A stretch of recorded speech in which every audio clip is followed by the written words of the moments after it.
Điều gì khiến bác từng chọn Triệu Lệ Dĩnh làm con dâu? Khoảnh khắc đó, mẹ Phùng Thiệu Phong khẽ mỉm cười, ánh mắt bà dường như chìm vào dòng hồi ức xa xôi. Bà kể rằng lần đầu tiên gặp Triệu Lệ Dĩnh, bà vô cùng bất ngờ.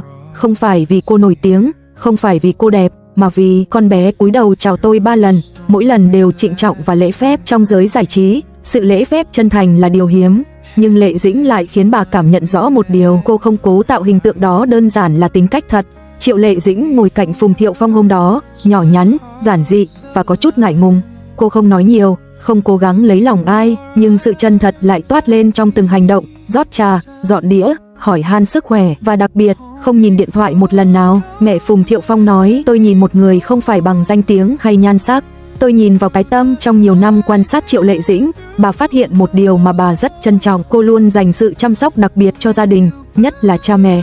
Bà kể về lần Lệ Dĩnh bận quay phim suốt 3 tháng, nhưng vừa có 24 tiếng nghỉ giữa chừng, cô lập tức mua vé máy bay về quê chỉ để ăn với bố mẹ một bữa cơm chiều. Nó không phô trương, không khoe khoang, nó chỉ lặng lẽ làm bổn phận của một người con. Đối với người lớn tuổi như bà, chữ hiếu là nền tảng đạo đức quan trọng nhất, và Triệu Lệ Dĩnh, dù là minh tinh, vẫn giữ được điều này.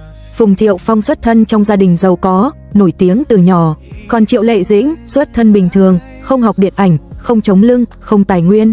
Mẹ Thiệu Phong từng hỏi con có mặc cảm gì khi xuất phát điểm của mình thấp hơn. Triệu Lệ Dĩnh đáp, cháu không mặc cảm, cháu chỉ nghĩ phải cố gắng.